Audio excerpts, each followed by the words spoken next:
Hello students, economics में मैं एक नया वीडियो लेक्चर सीरीज स्टार्ट कर रही हूँ for the paper elementary mathematics for economics. और इस पेपर से आज ये फर्स्ट वीडियो लेक्चर है यूनिट 1 से।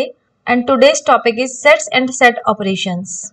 My self Monika Awasthi, assistant professor, department of economics. So in set theory we have to study introduction of set, set representation, types of set and set operations. Mean set क्या होता है, उसको कैसे represent करते हैं, निरूपण के तरीके क्या हैं, डिफरेंट टाइप्स ऑफ सेट, और फाइनली समुच्चय या सेट की संक्रियाएं, ऑपरेशंस क्या क्या हैं। So let's see one by one. Set जिसे हिंदी में समुच्चय कहते हैं। सेट एक ऐसा वर्ड है जिसे हम अपने डे टू डे की लाइफ में कलेक्शन के लिए प्रयोग करते हैं।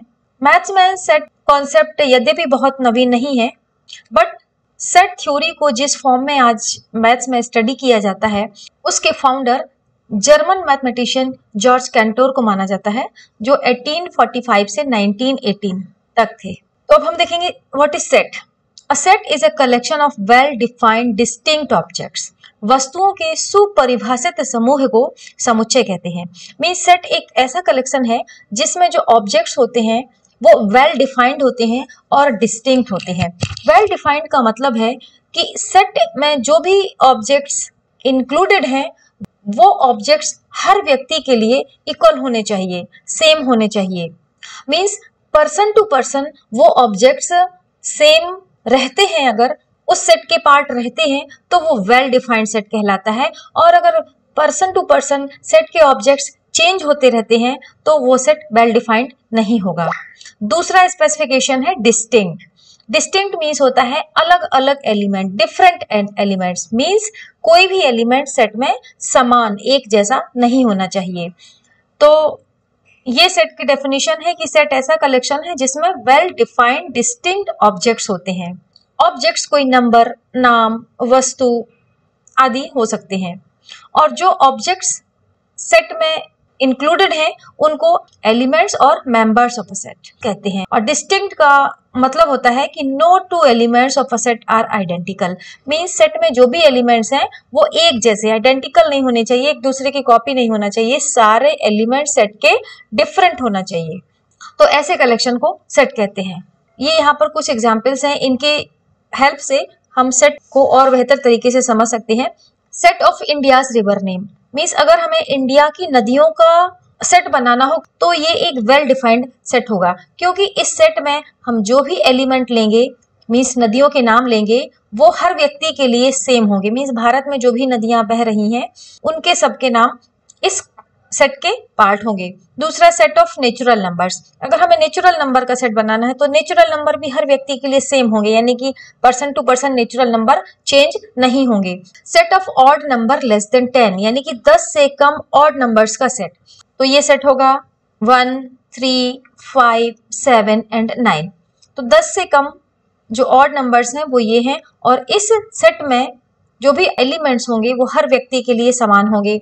Set of English alphabets. Means English alphabet का सेट बनाएंगे तो इसमें from A to Z English alphabet आएंगे और सभी व्यक्ति के सेट में यही अल्फाबेट्स होंगे।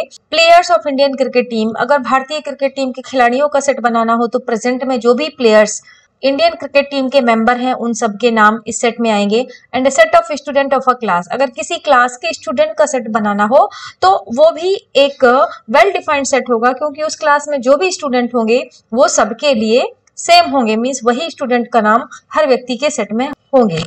ये सारे के सारे जो एग्जाम्पल्स हैं ये वेल डिफाइंड सेट कहलाएंगे, क्योंकि कोई भी व्यक्ति अगर इन सेट को फॉर्म करेगा तो एलिमेंट्स सेम होंगे।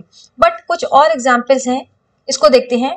Good players of Indian cricket team. अगर हम बात करें कि एक ऐसा सेट बनाना है जिसमें good players of Indian cricket team हो, तो ये एक ऐसा सेट बनेगा जो पर्सन टू पर्सन वेरी करेगा। मीन्स हर व्यक्ति के लिए क्रिकेट प्लेयर सेम नहीं होंगे। हो सकता है किसी व्यक्ति के सेट में प्लेयर्स हों तो वो प्लेयर्स किसी दूसरे के सेट में ना हो।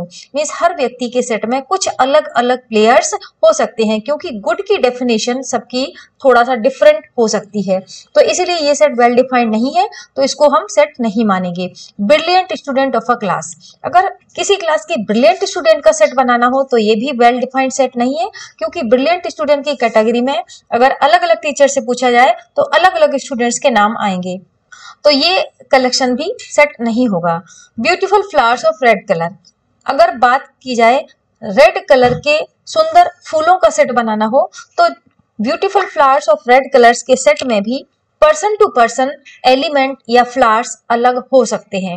हो सकता है मेरे सेट में कुछ अलग फ्लावर्स हों, किसी दूसरे व्यक्ति के द्वारा अगर सेट बनाया जाए तो कुछ उसमें अलग डिफरेंट रेड कलर के फ्लावर्स हो सकते हैं, क्योंकि ब्यूटीफुलनेस की डेफिनेशन हर व्यक्ति की अलग अलग हो सकती है। तो ये कुछ एग्जाम्पल्स हैं जिनके हेल्प से हम सेट को बेहतर तरीके से समझ सकते हैं। अब देखते हैं नोटेशंस फॉर अ सेट, यानी कि समुच्चय को प्रेजेंट करने के कुछ स्पेसिफाइड नोटेशंस हैं, सिंबल हैं जो सेट थ्योरी में यूज किए जाते हैं। पहला है capital letter for a set, अगर हमें किसी सेट को फॉर्म करना है तो उस सेट का नाम हमेशा कैपिटल लेटर से ही लिखा जाएगा, इंग्लिश अल्फाबेट के कैपिटल लेटर से, A B C P Q etcetera.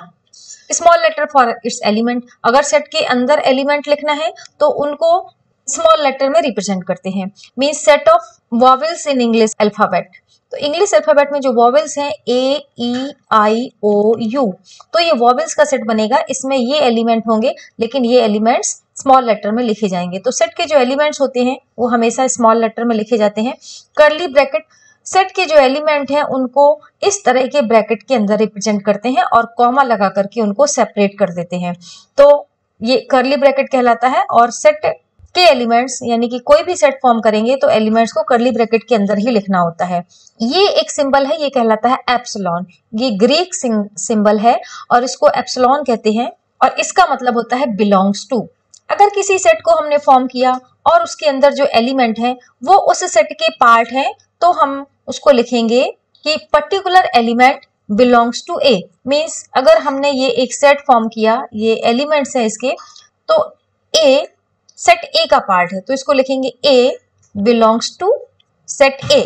Means element A belongs to set A, element E belongs to set A. Means ये एलिमेंट्स इस सेट के पार्ट है, तो इस तरह के सिंबल से इसको रिप्रेजेंट करते हैं। अगर जे की बात की जाए या के की बात की जाए तो जे और के इस ए सेट के एलिमेंट नहीं है, तो इसको ऐसे प्रेजेंट करेंगे J does not belong to set A. Means अगर इस सिंबल को एक लाइन से क्रॉस कर देते हैं तो इसका मीनिंग हो जाता है does not belong to.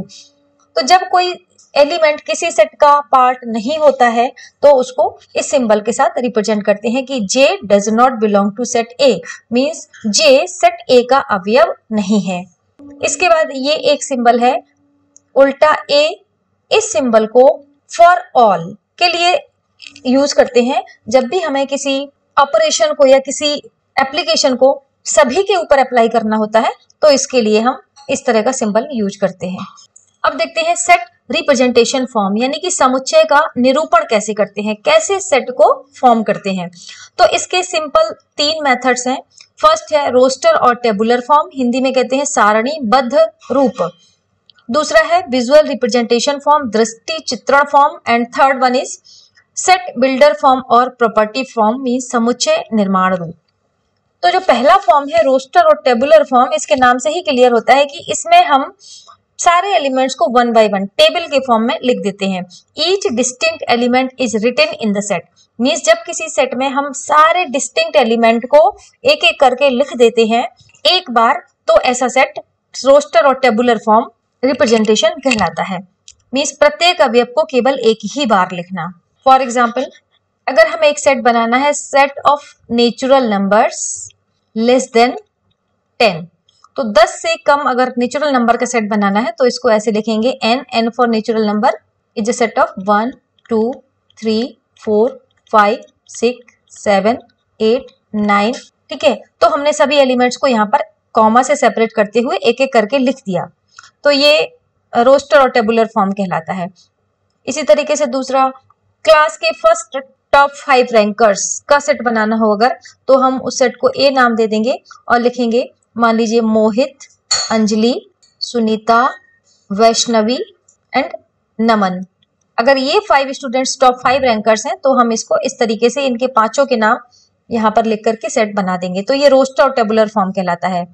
Second one is visual representation form, दृष्टि चित्रण। दृष्टि चित्रण का मतलब होता है जब हम वेन डायग्राम की हेल्प से, यानी कि एक लूप में सेट के सारे एलिमेंट को लिख करके रिप्रेजेंट करते हैं, तो ये विजुअल रिप्रेजेंटेशन कहलाता है। For example set of first 5 odd numbers, means अगर हमें फर्स्ट 5 ऑड नंबर का सेट बनाना है तो ये होगा ए, सेट का नाम फर्स्ट 5 ऑड नंबर 1, 3, 5, 7 एंड 9। तो ये हो गया रोस्टर फॉर्म। अब हम इसको विजुअल रिप्रेजेंटेशन फॉर्म में रिप्रेजेंट करेंगे, तो इसके लिए एक सर्कल बना करके उसमें 1, 3, 5, 7 और 9, जब ईच एलिमेंट को इस तरह के एक लूप में लिख दिया जाता है तो ये विजुअल रिप्रेजेंटेशन फॉर्म कहलाता है। आगे हम फंक्शन थ्योरी जब पढ़ेंगे तो विजुअल रिप्रेजेंटेशन फॉर्म की हेल्प से हम उसको बेहतर तरीके से समझ पाएंगे। तीसरा एंड मोस्ट इंपॉर्टेंट फॉर्म है सेट बिल्डर फॉर्म और प्रॉपर्टी फॉर्म में समुच्चय निर्माण रूप। इसमें हम सेट के एलिमेंट्स को उनकी कॉमन प्रॉपर्टी के बेस पर बिल्ड करते हैं और इसीलिए ये सेट बिल्डर फॉर्म कहलाता है। में समुच्चय का निर्माण करते हैं उसके एलिमेंट की सामान्य गुणों के विशेषताओं के आधार पर। Elements of a set are written in the form of variables with its property. जब किसी सेट के एलिमेंट्स को वेरिएबल के फॉर्म में उसकी प्रॉपर्टीज के साथ लिखते हैं, मींस अवयवों की सामान्य विशेषताओं की व्याख्या करके लिखते हैं, तो ये सेट बिल्डर फॉर्म और प्रॉपर्टी फॉर्म कहलाता है। मान लीजिए ये एक सेट लिखा हुआ है, इसी को अगर हम सेट बिल्डर फॉर्म में रिप्रेजेंट करें तो ये होगा ए कर्ली ब्रैकेट। अब इन सारे एलिमेंट्स को हम x कंसीडर करेंगे। x, a is a set of element x and x is such that, means colon या एक वर्टिकल बार इस तरीके से लगा करके हम इसको सेपरेट कर देते हैं। आप बार भी लगा सकते हैं या 2 पॉइंट्स रख करके इसको कॉलन भी लगा सकते हैं। इसको बोलते हैं सच दैट। सच दैट का मतलब होता है इस प्रकार है, means a is a set of element x and x is such that, x क्या है 5 odd numbers, x is odd number less than 10, ऐसे लिख सकते हैं। इसको लिखने के कई सारे तरीके हो सकते हैं। आप किसी एक कॉमन प्रॉपर्टी के बेस पर प्रॉपर्टी को डिफाइन करते हुए लिख सकते हैं। इसको ऐसे भी लिखा जा सकता है a is a set of element x and x is such that first 5 odd numbers। तो ये सेट बिल्डर फॉर्म है, इसमें हमने कॉमन प्रॉपर्टी को डिस्क्राइब कर दिया। अगर हम इसको और शॉर्ट फॉर्म में लिखना चाहें तो इसको ऐसे लिख सकते हैं A is a set of element x and x is such that, ये x क्या है x equal to odd number x is less than 10। एक दूसरा एग्जांपल लेते हैं। मान लीजिए ये एक सेट है, इसको हम रोस्टर फॉर्म में लिखेंगे और इसके एलिमेंट्स है 1, 4, 9, 16 एंड सो ऑन। तो इस सेट में कॉमन प्रॉपर्टी हमको क्या दिख रही है कि ये सभी स्क्वायर नंबर्स हैं, मीन्स नेचुरल नंबर का स्क्वायर है।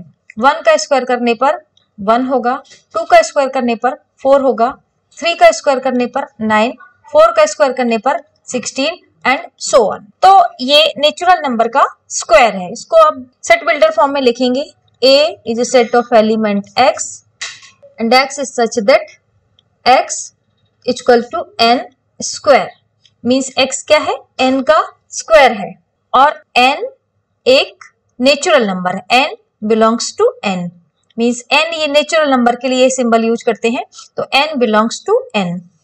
तो इस तरीके से हम इसको सेट बिल्डर फॉर्म में लिख लेंगे। एक और एग्जांपल देखते हैं। ये एक सेट है, अब इसको सेट बिल्डर फॉर्म में लिखेंगे a x colon such that x belongs to n, means ये हमने बिलोंग टू सिंबल देखा था, तो डिस्क्रिप्टिव फॉर्म की बजाय इसको शॉर्ट फॉर्म में बिलोंग्स टू n कर देंगे क्योंकि ये सारे नेचुरल नंबर्स हैं। अब x एक नेचुरल नंबर है, अगली इसकी प्रॉपर्टी क्या है कि ये 1 से 6 तक है, तो इसको लिखेंगे 1 less than equal to x and x less than equal to 6, means x की जो रेंज है वो 1 से 6 तक है। तो अगर हम लेस देन सिंबल के साथ इक्वल टू का सिंबल लगाएंगे तो इसका मतलब है कि 1 और 6 दोनों ही इसमें इंक्लूडेड है। लेकिन इक्वल टू का सिंबल अगर नहीं लगाएंगे तो इसका मतलब हो गया कि नंबर्स 1 से 6 के बीच में है, 1 और 6 एक्सक्लूडेड है, मींस 1 और 6 उसमें शामिल नहीं है। तो अगर हमें इन दोनों नंबर को शामिल करना है तो हम लेस देन इक्वल टू का सिंबल लगाएंगे, और अगर ये इक्वल टू का सिंबल नहीं लगाएंगे तो 1 और 6 इसमें शामिल नहीं होगा, और इसके लिए फिर हमें 1 से एक पहले का नंबर लेना होगा जो कि इस केस में 0 होगा, और चूंकि 0 नेचुरल नंबर नहीं है तो हम 0 नहीं लिख सकते, तो हम लेस देन इक्वल टू का साइन लगाएंगे। एक और एग्जांपल लेते हैं। अगर ये हमारा सेट ऐसे होता 2 से 6 तक जाता तो इसको हम ऐसे लिख सकते थे, A is a set of element x, x belongs to n, and इसकी रेंज लिखेंगे तो 1 is less than x and x is less than 7। It means जो रेंज है नंबर एलिमेंट्स की वो 1 से 7 के बीच में है, बट 1 और 7 उसमें शामिल नहीं है। तो नंबर क्या होंगे 2, 3, 4, 5, 6, मीन्स 1 और 7 इंक्लूड नहीं है। तो ये डिफरेंस होता है लेस देन इक्वल टू और ओनली लेस देन का साइन लगाने पर। तो ये अब हमने देख लिया कि सेट बिल्डर फॉर्म क्या होता है, और ये बहुत इंपॉर्टेंट फॉर्म है। आपको एग्जाम में सेट बिल्डर फॉर्म से रोस्टर फॉर्म और रोस्टर फॉर्म से सेट बिल्डर फॉर्म में कन्वर्जन के काफी क्वेश्चंस मिलेंगे। अब हम देखेंगे टाइप्स ऑफ सेट। सेट के प्रकार, पहला है एम्प्टी सेट, जिसको कहते हैं रिक्त समुच्चय। इसको null set and void set भी कहते हैं। नल सेट और वॉइड सेट और एम्प्टी सेट मीन्स रिक्त समुच्चय, means a set that does not contain any element. ऐसा सेट जिसमें कोई भी एलिमेंट ना हो तो ऐसा सेट रिक्त समुच्चय या एम्प्टी सेट कहलाता है, और इसको एक ग्रीक सिंबल फाई से रिप्रेजेंट करते हैं। ये फाई है और फाई का मतलब होता है नल, खाली। फॉर एग्जाम्पल अगर हमें एक सेट बनाना हो, ये रोस्टर फॉर्म में लिखा है x belongs to n and 4 is less than x, x is less than 5। Set builder form में लिखा है। अब हमें इसको रोस्टर फॉर्म में लिखना है कि x एक ऐसा एलिमेंट है जो नेचुरल नंबर से है और 4 और 5 के बीच का कोई नेचुरल नंबर है। मैंने अभी बताया था इसमें लेस देन का केवल सिंबल लगा है, इक्वल टू नहीं है। तो जब इक्वल टू नहीं है तो 4 और 5 के बीच का नेचुरल नंबर हमें लिखना है। तो 4 और 5 के बीच में कोई भी ऐसा नेचुरल नंबर नहीं है जो 4 से बड़ा हो, 5 से छोटा हो, तो ये सेट नल सेट होगा। इसी तरह हम एक और एग्जांपल ले सकते हैं कि एक ऐसा सेट बनाइए जिसमें रेड आइड गर्ल्स के नाम हो, तो यानी कि लाल आंखों वाली लड़कियों के नाम। तो क्या इस दुनिया में कोई ऐसी लड़की है जिसकी रेड आइज नेचुरली हो? नहीं। तो इस तरह का सेट कैसे बनेगा? एम्प्टी सेट, यानी कोई भी लड़की इसमें शामिल नहीं होगी। इसी तरीके से कह सकते हैं कि set of married bachelors, means ऐसे बैचलर्स का नाम लिखना है जो मैरिड हैं, मींस ऐसे कुंवारे लोगों का नाम लिखना है जो शादीशुदा हैं। तो क्या ऐसा पॉसिबल है? नहीं। तो ये कैसे सेट बनेगा? Empty set. इसको हम एम्प्टी सेट को या तो करली ब्रैकेट के अंदर कुछ ना लिख करके रिप्रेजेंट करते हैं, और करली ब्रैकेट नहीं लगाना है तो इसको फाई लिखते हैं, बट फाई को कभी करली ब्रैकेट के अंदर नहीं लिखते। अगर हमने ऐसे लिख दिया तो इसका मतलब है कि इस सेट में एक एलिमेंट है जो फाई है। सेकंड इज यूनिट और सिंगलेटन सेट, मींस एकल समुच्चय। ऐसा समुच्चय या ऐसा सेट जिसमें केवल एक ही एलिमेंट हो, कंटेन्स ओनली वन एलिमेंट। तो जब किसी सेट में कोई एक ही एलिमेंट उसका पार्ट होता है, अवयव होता है, तो ऐसा सेट कहलाता है यूनिट सेट और सिंगलेटन सेट। फॉर एग्जाम्पल अगर एक सेट है और ये इसका ओनली वन एलिमेंट 5, तो ये हो गया सिंगलेटन सेट। एक और एग्जाम्पल देख सकते हैं, A belongs to n and x is less than 10 and 8 is less than x। अगर ये सेट लिखा हो कि किसी नेचुरल नंबर का ऐसा सेट बनाना है जिसमें 8 से 10 के बीच का कोई नंबर हो, तो ये जब सेट बनेगा तो इसमें केवल एक ही एलिमेंट आएगा, ओनली 9, क्योंकि 9 ही ऐसा नंबर है जो 8 और 10 के बीच में है और नेचुरल नंबर है। तो इस तरह का सेट सिंगलेटन सेट हो गया। थर्ड है फिनिट सेट, परिमित समुच्चय। A set contains definite number of elements, means एक ऐसा सेट जिसमें डेफिनेट नंबर्स मीन्स निश्चित नंबर में एलिमेंट हो, यानी कि उनको गिना जा सके, उनकी संख्या फिक्स हो, फिक्स नंबर ऑफ एलिमेंट हो, तो ऐसा सेट कहलाता है फिनिट सेट। फॉर एग्जाम्पल अगर ये एक सेट है 1 2 3 4 5, तो इस सेट में 5 एलिमेंट्स हैं, तो ये एलिमेंट्स हम काउंट कर सकते हैं और इसका नंबर ऑफ एलिमेंट फिक्स है 5। एक बात और, किसी भी सेट के एलिमेंट को रिप्रेजेंट करने के लिए हम उसको इस तरीके से लिखते हैं, n मीन्स नंबर, ब्रैकेट के अंदर स्मॉल ब्रैकेट के अंदर सेट का नाम, तो नंबर ऑफ एलिमेंट्स। तो इस सेट में कितने एलिमेंट्स है? 5। तो number of elements in set A equal to 5। अगर नल सेट की बात करें तो number of elements in null set equal to 0। Means अगर हमें किसी सेट में नंबर को दिखाना है तो हम उसको इस तरीके से लिखते हैं, number of any set equal to, फिर एलिमेंट्स को काउंट करके यहाँ पर लिख देंगे। तो फिनिश सेट में एलिमेंट्स फिक्स होते हैं। एक और सेट लेते हैं, V is a set of all vowels in English alphabet. तो अगर इंग्लिश अल्फाबेट में वॉवेल्स की बात करें तो there are only 5 vowels. So in this set number of element equal to 5। तो ये आपका फिनिट सेट हो गया। नेक्स्ट इज इनफिनिट और इनफाइनाइट सेट या अपरिमित समुच्चय। A set contains indefinite number of elements. Infinite set का अपोजिट इनफिनिट सेट होता है। इट मीन्स जब किसी सेट में एलिमेंट्स के नंबर को काउंट ना किया जा सके, means infinite number of elements हो, फिक्स नंबर ऑफ एलिमेंट्स ना हो, तो ऐसा सेट इनफाइनाइट सेट कहलाता है। For example set of all natural numbers 1 2 3 and so on till infinite. अगर नेचुरल नंबर का सेट लिखेंगे तो नेचुरल नंबर्स हमारे अनंत तक होते हैं, इनफाइनाइट होती हैं, तो 1 से स्टार्ट होकर इनफाइनाइट तक जाएगा, जिनको हम काउंट नहीं कर सकते। तो ऐसा सेट अपरिमित समुच्चय कहलाता है। जैसे set of all whole numbers, अगर होल नंबर्स का सेट बनाना हो तो 0 से इनफाइनाइट तक जाता है, इसके एलिमेंट को हम काउंट नहीं कर सकते। एक एग्जाम्पल और, किसी पर्सन के सर में बालों की संख्या कैसा सेट है? इनडेफिनिट सेट है, आप काउंट नहीं कर सकते। इस वर्ल्ड में कितने ट्रीज हैं? तो इनडेफिनिट सेट, आप काउंट नहीं कर सकते। संसार में सभी जीवित व्यक्तियों की संख्या, ये कैसा सेट होगा आप बताइए? ये फिनिट सेट होगा, क्योंकि आप नंबर ऑफ पर्सन्स को काउंट कर सकते हैं। भले ही ये बहुत बड़ा डेटा नंबर हो सकता है, लेकिन आप काउंट कर सकते हैं। स्टार्स इन द स्काई, आकाश में तारों की संख्या, इनडेफिनिट सेट होगा, नहीं काउंट कर सकते।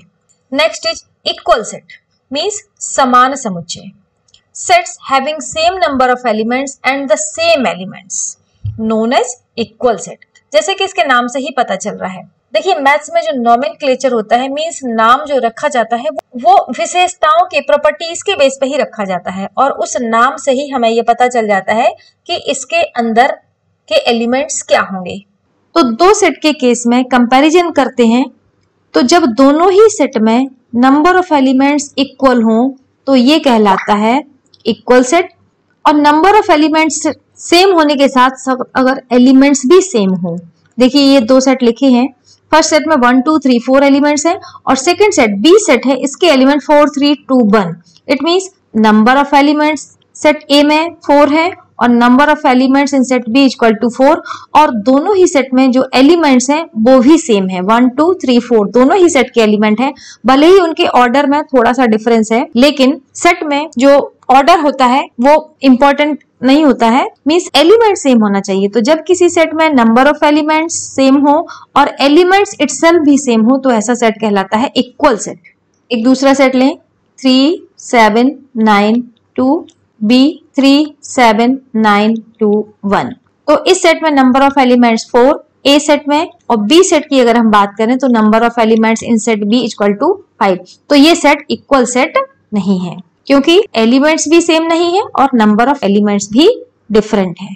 नेक्स्ट इज इक्विवेलेंट सेट्स, यानी कि समतुल्य समुच्चय। Sets having same number of elements but not the same elements, means ऐसे दो सेट्स जिसमें नंबर ऑफ एलिमेंट तो सेम हो लेकिन एलिमेंट इटसेल्फ सेम ना हो, तो ऐसे सेट इक्विवेलेंट सेट्स कहलाते हैं। जैसे एक सेट है A 2 3 6 7, ये 4 एलिमेंट्स हैं, यानी कि number of elements in set A equal to 4। और एक दूसरा सेट है B जिसके एलिमेंट्स हैं A E I O, तो इसमें भी नंबर ऑफ एलिमेंट्स 4 हैं बट एलिमेंट सेम नहीं है, लेकिन नंबर ऑफ एलिमेंट्स दोनों में सेम है, यानी कि number of elements in set A equal to number of elements in set B means 4 equal to 4। तो ये सेट इक्विवेलेंट सेट कहलाता है। नेक्स्ट है यूनिवर्सल सेट, सार्वत्रिक समुच्चय। A set which has elements of all related sets, means हमारे पास कुछ set हैं A B एंड C और उसमें कुछ एलिमेंट्स हैं 2 3, इसके एलिमेंट्स हैं, B सेट के एलिमेंट है 1 2 4 5 एंड तीसरा सेट है इसमें है 7 6 8। तो एक ऐसा सेट जिसमें इन तीनों सेट्स के एलिमेंट्स हो, यानी कि वो सेट इन तीनों सेट्स के एलिमेंट्स को कंटेन करता हो, तो वो सेट तीनों सेट्स के लिए यूनिवर्सल सेट होगा। तो जो भी सेट्स अंडर कंसिडरेशन हैं और उन सेट्स के सारे एलिमेंट्स जिस किसी बड़े वाले सेट में हैं, तो वो सेट यूनिवर्सल सेट कहलाता है। एक और एग्जांपल देखते हैं। मान लीजिए हमें किसी स्कूल के कुछ क्लास के बच्चों को लेकर के एक सेट बनाना है, तो उस सेट के लिए यूनिवर्सल सेट होगा उस पर्टिकुलर कॉलेज या स्कूल के सारे स्टूडेंट्स का सेट यूनिवर्सल सेट हो जाएगा, और उसमें हम अलग अलग क्लासेस के जो सेट बनाएंगे स्टूडेंट्स के, वो सेट हो जाएंगे। एक और एग्जांपल लेते हैं। मान लीजिए ये हमारे पास सेट है कुछ, उसमें कुछ नंबर हैं, 3 सेट्स ABC 10 11 19 16 7 5 4 3 1 2 8 7 6, ये 3 सेट्स हैं। तो इन 3 सेट्स में जो नंबर है वो नेचुरल नंबर है, तो इसके लिए यूनिवर्सल सेट या तो वो सेट होगा जो ये सारे एलिमेंट्स को कंटेन करेगा, और ऐसा सेट कौन सा होगा, सेट ऑफ नेचुरल नंबर होगा। तो हम इसको ऐसे भी लिख सकते हैं, universal set 1 2 3 till infinite, set of natural number. तो इसके लिए यूनिवर्सल सेट नेचुरल नंबर का सेट होगा। यूनिवर्सल सेट के लिए U का सिंबल यूज करते हैं। नेक्स्ट, डिसजॉइंट सेट, असंयुक्त समुच्चय। जब दो सेट्स के एलिमेंट एकदम डिफरेंट हो, उनके बीच में किसी भी प्रकार का कोई सिमिलैरिटी ना हो, तो ऐसा सेट कहलाता है डिसजॉइंट सेट। फॉर एग्जांपल, दो सेट लेते हैं, ये set of English alphabets vowels है, और दूसरा सेट लेते हैं, अगर हम इसमें फर्स्ट 5 नेचुरल नंबर लेते हैं, तो ये दोनों सेट एकदम डिफरेंट है, इनके एलिमेंट्स डिफरेंट है, किसी भी प्रकार की कोई सिमिलैरिटी नहीं, तो ये असंयुक्त समुच्चय कहलाते हैं। जब दो सेट के एलिमेंट्स के बीच में किसी भी प्रकार का कोई संबंध ना हो, कोई सिमिलैरिटी ना हो, सारे एलिमेंट अलग अलग हो, डिफरेंट हो, तो ऐसे सेट डिसजॉइंट सेट कहलाते हैं। अब हमने अभी देखा था इनफाइनाइट सेट, मींस जिसमें नंबर ऑफ एलिमेंट्स इनडेफिनेट हो, यानी कि काउंट ना किए जा सके, ऐसे एलिमेंट्स हो, तो वो सेट इनफाइनाइट सेट कहलाते हैं। मैथ्स में कुछ ऐसे स्टैंडर्ड इनफाइनाइट सेट होते हैं जिसमें नंबर ऑफ एलिमेंट्स इनफाइनाइट होते हैं, इनडेफिनेट होते हैं, तो उन ऐसे स्टैंडर्ड इनफाइनाइट सेट के क्या सिंबल हैं, अब हम उसको देखेंगे। जैसे सेट ऑफ नेचुरल नंबर्स, तो जो भी नेचुरल नंबर हैं वो 1 से स्टार्ट होकर के इनफाइनाइट तक जाती हैं, 1 2 3 4 5 टिल इनफाइनाइट।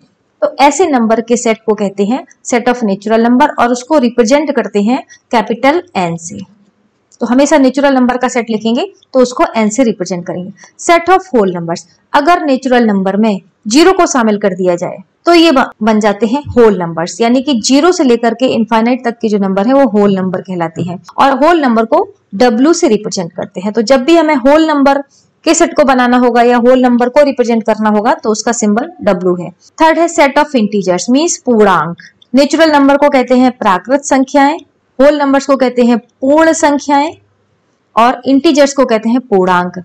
तो जब होल नंबर में नेगेटिव नंबर्स को भी इंक्लूड कर देते हैं इनफाइनाइट तक, यानी कि सभी नकारात्मक नंबर को भी होल नंबर्स में इंक्लूड कर देते हैं, तो जो सेट होता है वो सेट ऑफ इंटीजर्स कहलाता है।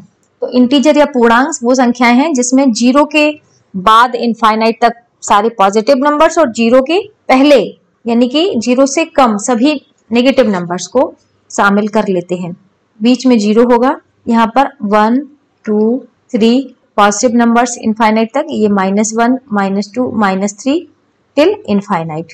तो ये इंटीजर्स कहलाते हैं, और इसको रिप्रेजेंट करते हैं I और Z से। दोनों ही सिंबल हैं, या तो I लिखते हैं या Z लिखते हैं, अलग अलग बुक्स में अलग अलग है, लेकिन दोनों ही सिंबल इंटीजर्स के लिए यूज किए जाते हैं। अगर हम पॉजिटिव इंटीजर्स लिखते हैं तो I+, और अगर नेगेटिव इंटीजर्स लिखते हैं तो I- होता है। इसी तरह अगर Z सिंबल का यूज करेंगे तो पॉजिटिव इंटीजर्स के लिए, धनात्मक पूर्णांक संख्याओं के लिए Z+, और ऋणात्मक पूर्णांक संख्याओं के लिए Z- सिंबल का यूज करते हैं। तो जहां कहीं भी हमें पूर्णांक लिखना होता है, पूर्णांक सेट की बात करते हैं, तो I और Z सिंबल है। इसी तरह set of rational number. Rational number क्या होते हैं? वो सारे नंबर जिसको हम फ्रैक्शन फॉर्म में यानी P/Q के फॉर्म में लिख सकें, और जहां पर Q की वैल्यू 0 ना हो, यानी कि Q is not equal to 0, तो ऐसे सभी नंबर रेशनल नंबर कहलाते हैं। जैसे 1/2, 3/4, 5/6। तो सभी रेशनल नंबर के सेट को Q से रिप्रेजेंट करते हैं। अगर रेशनल नंबर का सेट बनाना है तो इसका सिंबल होगा Q, और उस सेट के अंदर रेशनल नंबर होंगे। Set of irrational numbers. Rational number के अलावा जो नंबर है, यानी कि ऐसे नंबर जिन्हें हम P/Q के फॉर्म में नहीं लिख सकते, ऐसे सारे नंबर इरेशनल नंबर कहलाते हैं। √3, √5 इस तरह के नंबर है, और इसका जो सिंबल है वो Q' है, तो ये इरेशनल नंबर का सिंबल है। और लास्ट में है set of real numbers. Real number means होता है सभी rational number plus irrational number का जो यूनियन है, कॉम्बिनेशन है, उसको रियल नंबर कहते हैं और इसका सिंबल होता है आर। अब रियल नंबर्स भी पॉजिटिव भी हो सकते हैं और नेगेटिव भी हो सकते हैं इंटीजर्स की तरह। अगर हमें पॉजिटिव रियल नंबर्स को लिखना है तो हम आर प्लस से रिप्रेजेंट करेंगे, नेगेटिव रियल नंबर्स को लिखना है तो R minus. Set of real numbers को ऐसे भी लिखते हैं Q यूनियन Q डैश। ये यूनियन का सिंबल है, अभी इसको आगे देखेंगे कि यूनियन का मतलब क्या होता है। वैसे यूनियन का मतलब होता है यूनाइट करना, यानी कि दोनों ही तरह के नंबर्स को शामिल करना, इंक्लूड करना। और सेट ऑफ इरेशनल नंबर को आर माइनस क्यू भी कहते हैं। अगर रियल नंबर में से सारे रेशनल नंबर को माइनस कर दिया जाए तो इरेशनल नंबर मिल जाते हैं। तो इरेशनल नंबर के लिए क्यू डैश और आर माइनस क्यू से भी इसको रिप्रेजेंट करते हैं।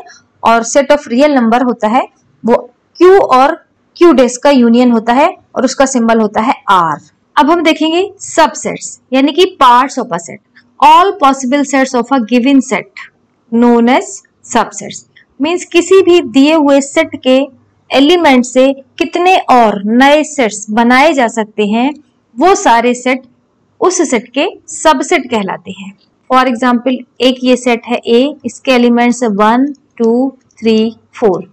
अब जब हम किसी सेट के सबसेट बनाते हैं तो इसका पहला सबसेट होता है नल सेट। मीन्स उस सेट में हम कोई भी एलिमेंट नहीं लेंगे, तो नल सेट प्रत्येक सेट का सबसेट होता है। दूसरा है 1 2 3 4। तो इन चारों एलिमेंट्स को अलग अलग लेकर के सेट बना सकते हैं। फिर इनको दो दो के ग्रुप में लेकर के पेयर बना सकते हैं। उसका सेट 1 2 1 3 1 4। फिर 2 3 एंड 2 4 ये बन गया। इसके बाद 3 लेकर के बनाएंगे, 3 का 4 से एक ही सेट बनेगा। अब 3 एलिमेंट्स लेकर के बनाएंगे 1 2 3 2 3 4 3 4 1 एंड 4 1 2 और लास्ट बनेगा ये चारों एलिमेंट। अगर 4 4 का बनाएंगे हम तो 1 2 3 4। तो इस तरीके से हमने इसके एलिमेंट्स को अलग अलग करते हुए पहले नल सेट बनाया, फिर सिंगल सिंगल एलिमेंट लिया, उसके बाद इसके दो दो एलिमेंट लेकर के सेट बनाया, फिर 3 3 एलिमेंट से लेकर के सेट बनाया और लास्ट में चारों एलिमेंट लेकर के एक सेट बनाया। तो ये सारे सेट इस सेट के सबसेट होंगे। तो ये सबसेट कितने हैं 1 2 3 4 5 6 7 8 9 10 11 12 13 14 15 16। Means number of subsets from a given set are 16। तो इससे 16 सबसेट को बना सकते हैं। तो ये होता है सबसेट। अब खास बात ये है कि सेट के अंदर के जो एलिमेंट्स हैं उनका ऑर्डर मैंने बताया था कि इंपॉर्टेंट नहीं होता। अगर आप 1 और 3 का सेट बना रहे हैं तो आप 3 और 1 का दूसरा सेट नहीं बना सकते, क्योंकि 1 और 3 और 3 और 1 दोनों ही इक्वल सेट हैं। सबसेट बनाते समय हमें ये ध्यान रखना है कि अगर सेम एलिमेंट है तो उनका ऑर्डर मैटर नहीं करता है। उस ऑर्डर चेंज करते हुए अगर एलिमेंट्स को लिख करके दूसरा सेट बनाएंगे तो वो इनवैलिड हो जाएगा। दो सबसेट्स के एलिमेंट सेम नहीं होना चाहिए। डिफरेंट एलिमेंट से लेकर के बनाए गए सारे सेट्स इस सेट के सबसेट होंगे और ये नंबर 16 होगा। अब मैंने यहाँ पर एक टर्म लिखा हुआ है प्रॉपर सबसेट। ये क्या होता है? मान लीजिए दो सेट है मेरे पास, A 1 2 3 4 और दूसरा सेट है B। इसी सेट के एलिमेंट से बना हुआ है 2 3 4। तो ये इस सेट का सबसेट होगा।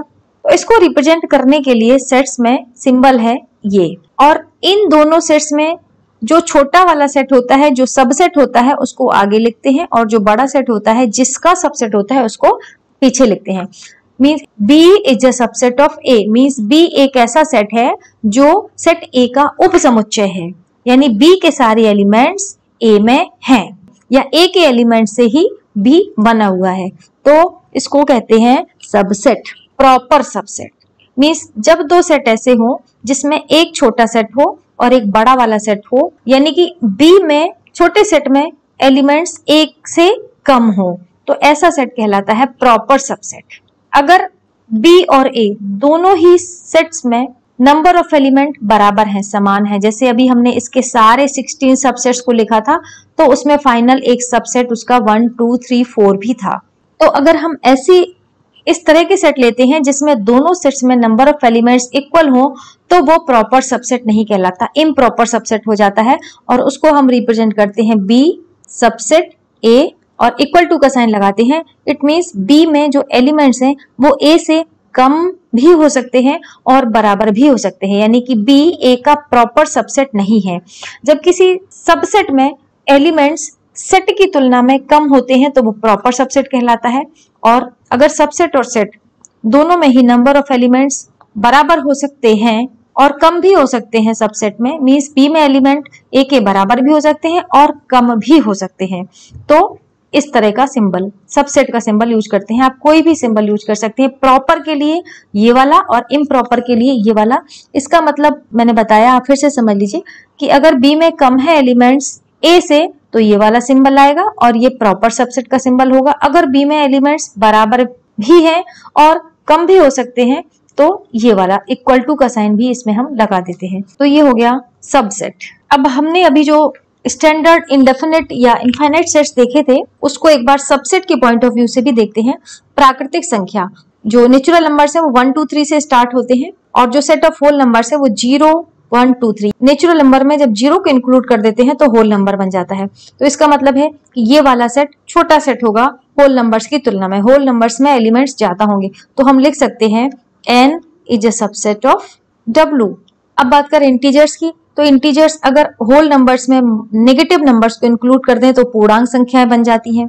तो पूर्णांक संख्याओं का जो सेट होगा वो होल नंबर से बड़ा होगा, तो इसको हम ऐसे लिख सकते हैं whole numbers is a subset of integers. बात करें अगर रेशनल नंबर्स की और इरेशनल नंबर की, तो रेशनल नंबर वो हैं जो p अपॉन q के फॉर्म में लिखे जा सकते हैं, इरेशनल नंबर वो हैं जो p अपॉन q के फॉर्म में नहीं लिखे जा सकते हैं। और रेशनल और इरेशनल नंबर से मिलकर के बनते हैं रियल नंबर्स। रियल नंबर्स में जो नंबर लाइन होती है इसमें एक साइड पॉजिटिव नंबर्स होते हैं और इधर नेगेटिव नंबर्स होते हैं, तो ये जो है रियल नंबर लाइन्स कहलाती है, जिसमें सभी पॉसिबल नंबर्स एग्जिस्ट करते हैं या होते हैं। तो जो रेशनल नंबर है वो रियल नंबर का सबसेट ऑफ, तो हम इसको ऐसे लिख सकते हैं Q is a subset of R, means Q rational number R से ही लिए गए हैं और R में इरेशनल नंबर भी हैं, तो R बड़ा वाला सेट होगा, Q छोटा होगा, तो Q is a subset of R। अगर इरेशनल नंबर की बात करें तो Q dash also is a subset of R, real numbers का सबसेट है। और रियल नंबर एक यूनिवर्सल सेट हो जाएगा क्योंकि इसमें ये सभी नंबर्स हैं। अब लास्ट में देखेंगे number of subsets of a set. किसी सेट में या सेट के कितने सबसेट्स बनाए जा सकते हैं, उनके अभी मैंने आपको बना के दिखाया कि कैसे आप अलग अलग नंबर एलिमेंट्स को लेकर के सबसेट्स बना सकते हैं, लेकिन उनका नंबर फिक्स होता है कि आप किसी सेट से कितने सबसेट बना सकते हैं और ये हम इस फॉर्मूले की हेल्प से इजीली निकाल सकते हैं। तो किसी सेट में 2 to the power n subsets होते हैं, तो 2 टू द पावर n से हम किसी सेट के सबसेट्स को आइडेंटिफाई कर सकते हैं। मान लीजिए एक सेट है ये, फॉर एग्जांपल 1 2 3, इसमें 3 एलिमेंट्स हैं, तो इसके कितने सबसेट बनेंगे 2 to the power n, n number of elements in set A। तो number of elements in set A is 3, तो 2 to the power 3 it means 2 into 2 into 2 equal to 2 2 जा 4 2 जा 8। तो नंबर ऑफ एलिमेंट्स 3 होने पर 8 subsets उस set से बनाए जा सकते हैं। अगर इधर नंबर ऑफ एलिमेंट 4 हो तो 2 टू द पावर 4 हो जाएगा, इधर एक 2 आ जाएगा और जब इसको मल्टीप्लाई करेंगे 8 2 जा 16, मीन्स अगर एलिमेंट्स 4 हैं तो उससे 16 सबसेट्स बनाए जा सकते हैं। तो किसी सेट से कितने सबसेट बनाए जा सकते हैं, ये सबसेट बनाए बिना ही इस फॉर्मूले की हेल्प से निकाल सकते हैं। और आज के सेशन में जो लास्ट सब टॉपिक है वो है पावर सेट। पावर सेट क्या होता है? Set of all subsets of a set is known as power set, means किसी सेट से जितने भी सबसेट बनाए जा सकते हैं, अगर उन सभी सबसेट्स का एक सेट बना दिया जाए तो वो सेट पावर सेट कहलाता है और उसको रिप्रेजेंट करते हैं P से। P और ब्रैकेट में उस सेट का नाम। इसको देखते हैं, एक सेट है हमारे पास A, इसमें से एलिमेंट्स है 2 4 6, तो अब इसके कितने सबसेट्स बनेंगे 2 to the power 3 equal to 2 into 2 into 2 equal to 8, तो इसके 8 सबसेट्स बनेंगे। वो सबसेट क्या क्या होंगे? Subset of set A equal to, पहला तो नल सेट होगा, फिर उसके बाद 2 4 6 2 4 2 6 4 6 एंड 2 4 6। तो नंबर ऑफ सबसेट्स 1 2 3 4 5 6 7 8 हो गया। अब अगर इन सभी सबसेट्स को किसी एक बड़े सेट में लिख दिया जाए तो वो पावर सेट कहलाता है। उसको P से रिप्रेजेंट करते हैं। P पावर सेट है किसका? A का है, तो इसको लिखेंगे power set of set A और सारे सबसेट्स लिख देंगे। पहले नल 2 4 6 2 4 2 6 4 6 एंड 2 4 6 ब्रैकेट क्लोज। तो ये होता है पावर सेट। किसी सेट के सभी सेट्स का एक सेट बना दिया जाए तो वो पावर सेट कहलाता है, यानी कि घात समुच्चय। So that's all for this video. इसका remaining part next video lecture में देखेंगे।